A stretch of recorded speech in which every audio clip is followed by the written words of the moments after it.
नमस्कार, आप देख रहे हैं किरण भारत लाइव। खबर मझौलिया से है, जहां बुधवार के दिन शुगर इंडस्ट्रीज के सभागार में गन्ना किसानों की संपन्न एक बैठक में मुख्यमंत्री कृषि यंत्रीकरण योजना की समीक्षा की गई। सूबे की गन्ना उद्योग विभाग की विशेष कार्य पदाधिकारी प्रीति सिन्हा तथा सहायक इकायुक्त रेमंत झा ने किसानों की यंत्रीकरण से संबंधित हो रही जानकारी का जायजा लिया।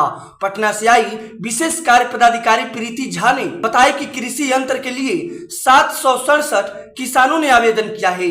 जमीन और माल गुजारी रसीद उपलब्ध नहीं होने के कारण 187 आवेदन अस्वीकृत किया गया है।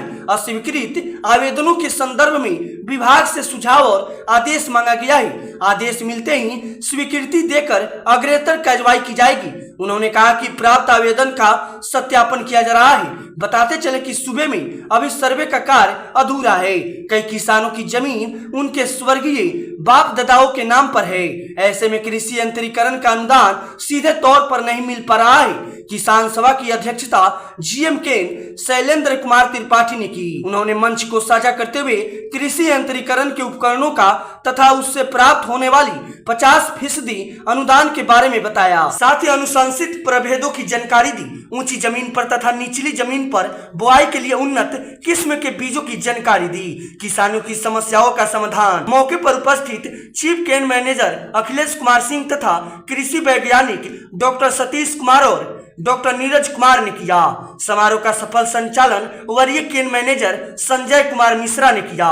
मौके पर किसानों की भारी भागीदारी रही। वहीं मझौलिया से जापान भाई की खास रिपोर्ट। 767 अभी जो ये योजना चल रही थी, इसमें कृषि विभाग की तर्ज में ही सारे निकाले गए थे। मैंने प्रोसेस है कृषि विभाग को कॉपी किया था।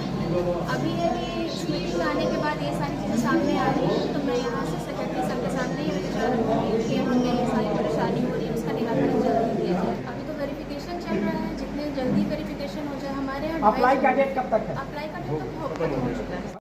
गन्ना कृषि यंत्रीकरण योजना पिछले वर्ष भी चली थी और इस वर्ष भी विभाग द्वारा संचालित की जा रही है। इसमें एक बात जो है वो सभी को पूर्ण रूप से जान लेना चाहिए कि कृषकों को एक पूर्ण स्वतंत्रता है कि उनको जहाँ पर जो यंत्र उनकी आवश्यकता के अनुरूप, उनकी क्षमता के अनुरूप, उनकी ज़रूरत के हिसाब से उपयुक्त है, वो अपने हिसाब से चयन करके उनका खरीद कर सकते हैं। कहीं से ये नहीं है कि आप इस विशेष जगह से खरीदिए या इनसे खरीदिए या ये यंत्र खरीदिए, नहीं, निश्चित। और जो यंत्र इस योजना के अंतर्गत सम्मिलित नहीं है, जैसे आपने कहा इलेक्ट्रिक मोटर है या सिंचाई के अन्य उपकरण हैं, पाइप हैं, तो इन सब सामग्रियों को हम लोग क्षेत्रीय विकास परिषद जो चीनी मिल का होता है उसकी योजना में सम्मिलित कर रहे हैं और उसके माध्यम से अधिक कृषकों को ये यंत्र उपलब्ध कराएंगे।